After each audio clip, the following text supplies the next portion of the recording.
নমস্কার সুপ্রিয় বন্ধুরা, দেখছেন এই মুহূর্তের আবহাওয়ার গুরুত্বপূর্ণ খবর। আজ 30শে মে শনিবার চলে আসলাম গুরুত্বপূর্ণ আবহাওয়ার খবর নিয়ে। সুপ্রিয় বন্ধুরা, আজ 30শে মে শনিবার ব্যাপক দুর্যোগের সম্ভাবনা রয়েছে গোটা পশ্চিমবঙ্গে। ব্যাপক বজ্রপাত হবে, ঘন ঘন বাজ পড়ারও সতর্কবার্তা রয়েছে। জারি হয়েছে লাল সতর্কবার্তা। আপনাদের জেলায় কেমন অবস্থা থাকতে চলেছে সেটাও জানাবো আপনাদের। অবশ্যই কিন্তু ভিডিওটাকে ধৈর্য সহকারে সম্পূর্ণ দেখবেন, আর অবশ্যই তথ্যটিকে সবার কাছে পৌঁছে দিবেন। তো ভিডিওটাকে সবার কাছে শেয়ার করবেন, লাইক করবেন, অবশ্যই সম্পূর্ণ ভিডিওটাকে দেখার চেষ্টা করবেন। প্রথমেই বলে রাখি, আজ কালবৈশাখী ঝড় বৃষ্টির সম্ভাবনা রয়েছে বিভিন্ন জেলাগুলোতে। তো এই মুহূর্তে কোন কোন জেলাতে ভয়ঙ্কর কালবৈশাখী চলছে বা কিছু ঘন্টা আগে কিন্তু কালবৈশাখী হয়ে গেছে, বিভিন্ন জায়গায় গাছ পড়ে ব্যাপক দুর্যোগ ঘটেছে। এমনকি রাজ্যে এই ঝড় বৃষ্টিতে 7 জনের কিন্তু মৃত্যু হয়েছে। এটা খুব দুঃখজনক ঘটনা, খুব খারাপ ঘটনা। আমরা এতভাবে প্রতিবেদনে জানিয়ে দিয়েছিলাম যে আজকে কিন্তু ভয়ঙ্কর দুর্যোগ চলবে।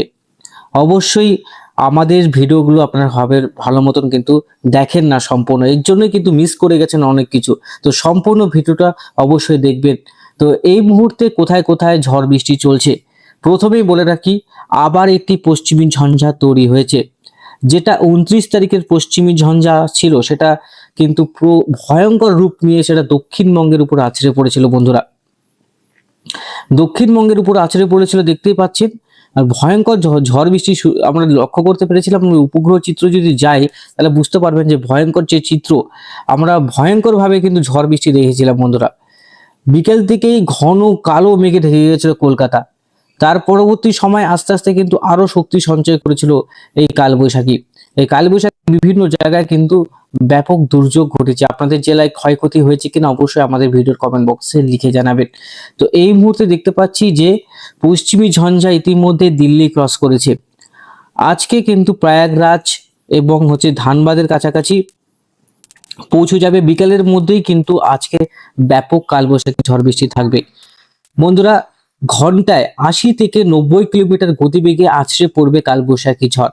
তো জেনে নেই কোন কোন জেলাতে, কোন কোন শহরগুলিতে কালবৈশাখী ঝড় বৃষ্টির সম্ভাবনা থাকবে। প্রথমেই আমরা জেনে রাখবো যে কোন কোন জেলাগুলোতে, তারপরে শহরগুলোতে আসছি। প্রথমে আমি বলে রাখি, ঝাড়গ্রাম, পূর্ব মেদিনীপুর, পশ্চিম মেদিনীপুর, 2 বর্ধমান, আর এদিকে হাওড়া, হুগলি, এই সমস্ত অঞ্চলগুলোতে থাকবে। থাকবে মালদা, থাকবে বহরমপুর, থাকবে নদিয়া। উত্তরবঙ্গের 2 দিনাজপুর, আলিপুরদুয়ার, কোচবিহার, গ্যাংটক, দার্জিলিং এবং বঙ্গাইগাঁও, গুয়াহাটি, নয়াগাঁও, শিলং এবং ত্রিপুরা। বাংলাদেশের রংপুর, রাজশাহী এই অঞ্চল, আর এদিকে যশোর, মাদারীপুর, ঢাকা, কুমিল্লা, সিলেট, কমলপুর, এই সমস্ত জায়গায় কিন্তু ভয়ঙ্কর ঝড় বৃষ্টি আমরা লক্ষ্য করতে পারবো বন্ধুরা।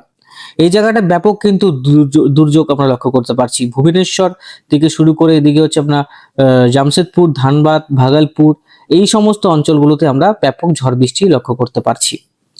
আমরা লক্ষ্য করতে পারবো যে 30 তারিখে বিকেলের পর থেকে যে আবহাওয়া পরিবর্তন থাকবে, তারপর 31 তারিখেও কিন্তু ভয়ঙ্কর ঝড় বৃষ্টি থাকবে। 31 তারিখেও ঝড় বৃষ্টি থাকবে আমাদের রাজ্যে।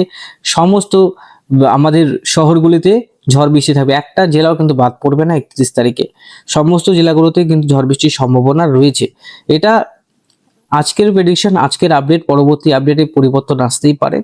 প্রথমেই যেটা আমরা দেখছি, শনিবার এবং রবিবারের যে আপডেট, সমস্ত জেলাতেই ঝড় বৃষ্টি। সোমবার ঝড় বৃষ্টি রয়েছে, মঙ্গলবারও দক্ষিণবঙ্গে ঝড় বৃষ্টি, মোটামুটি মঙ্গলবারও ঝড় বৃষ্টি লক্ষ্য করতে পারছি। মঙ্গলবারে কম সম্ভাবনা, বুধবারে রয়েছে, বৃহস্পতিবারে দেখতে পাচ্ছি, শুক্রবার। আর এদিকে মোটামুটি বর্ষা কিন্তু প্রবেশ করে যাচ্ছে। এই যে বর্ষা প্রবেশ করে যাচ্ছে, বর্ষার যে মৌসুমী বায়ু অনেকটাই কিন্তু কমজোর হয়ে গেছে। আস্তে আস্তে কিন্তু এটা আরো অনেক শক্তিশালী হওয়ার সম্ভাবনা থাকবে মৌসুমী বায়ু। আর মৌসুমী বায়ু কিন্তু শক্তিশালী হচ্ছে জুন মাসের 8 তারিখ থেকে। জুন মাসের 8 তারিখ থেকে বৃষ্টির পরিমাণটা বাড়বে উত্তরবঙ্গে। প্রথমে উত্তরবঙ্গে প্রবেশ করবে বর্ষা, তারপরে আস্তে আস্তে সেটা দক্ষিণবঙ্গ, তারপরে প্রয়াগরাজ হয়ে, তারপরে বিহার, ঝাড়খণ্ড হয়ে সেটা দিল্লি, লখনৌ এবং গোটা ভারতবর্ষে পৌঁছে যাবে বন্ধুরা।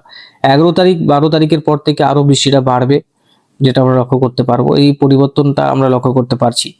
এবার চলে যাচ্ছে বজ্র বিদ্যুৎ। এই বজ্র বিদ্যুতের কারণে আজকে মিনিমাম 2 থেকে 3 জনের কিন্তু প্রাণ হারিয়েছে এই বজ্র বিদ্যুতের কারণে, যেটা আমরা লক্ষ্য করতে পারছি।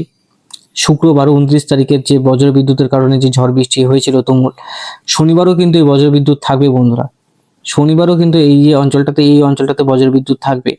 সেটা হচ্ছে আমার ধানবাদ, পুরুলিয়া, বাঁকুড়া, দুর্গাপুর, বর্ধমান, আসানসোল, সালার, কৃষ্ণনগর, তারপরে চন্দ্রকোনা, তমলুক, খড়গপুর, এই যে অঞ্চলগুলো রয়েছে সেখানে কিন্তু বজ্রপাত থাকবে। আর উত্তরবঙ্গের জেলাগুলোতে বজ্রপাত থাকবে। সমস্ত জেলায় থাকবে না, কিছু কিছু জেলায় কিন্তু থাকবে বজ্রপাত। উত্তর দিনাজপুরের বিভিন্ন অংশে কিন্তু কালকে ঝড় বৃষ্টি হওয়ার সম্ভাবনা রয়েছে। এই যে পশ্চিমী ঝঞ্ঝা আস্তে আস্তে শক্তিশালী হয়ে পশ্চিমবঙ্গের দিকে আসবে। আর প্রচুর কিন্তু যে ময়েশ্চার আছে, জলীয় বাষ্প আছে, সেখানে কিন্তু এই গতিবেগ বাড়াচ্ছে। সেটা হচ্ছে, বলে রাখি গতিবেগ কোথায় বাড়াচ্ছে, ধানবাদ। যখন এই ধানবাদ ক্রস করে তখন সে শক্তিশালী হয়ে যায় বন্ধুরা। তো কালকে আমরা প্রস্তুত থাকবো। কালকে আমরা ঝড় বৃষ্টি আসছে, এটা কনফার্ম। সমস্ত অঞ্চলে কিন্তু ব্যাপক ঝড় বৃষ্টি থাকবে। আপনারা অবশ্যই নিরাপদ স্থানে থাকার চেষ্টা করবেন। এত অন্ধকার করে এসেছিল, রাত হয়ে গেছিল দিনের বেলায়, তখনও আপনারা বাইরে ঘুরে বেড়াচ্ছিলেন, বা কোনো জায়গায় ছিলেন, বা কোনো কাজ করছিলেন, বা এমন কোনো কাজ করছিলেন যেখান থেকে আপনারা নিরাপদ স্থানে যেতে পারবেন না, এটা কখনোই হয় না।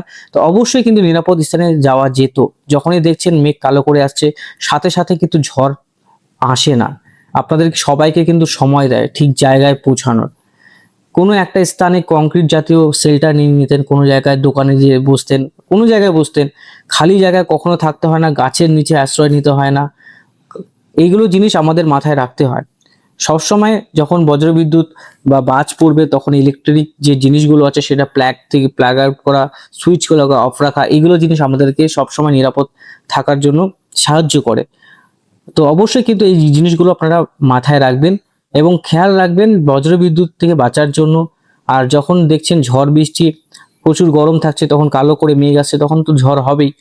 সেই সময়টা আপনারা একটু নিরাপদ স্থানে থাকতে পারলেন, সেটাও হয়। তো এই জিনিসগুলো কিন্তু হতো না আমরা যদি একটু সচেতন থাকি, আমরা একটু শুধু সাবধান থাকি, তাহলে এই আজকে এই 7টা লোকের কিন্তু প্রাণ যেত না। তো যাই হোক, আমরা এই যে ট্র্যাক করলাম, একটু অ্যানিমেশনে যাব। অ্যানিমেশনে গিয়ে দেখবো বৃষ্টির পরিমাণ কি রয়েছে আগামী 24 ঘন্টা বা 48 ঘন্টা।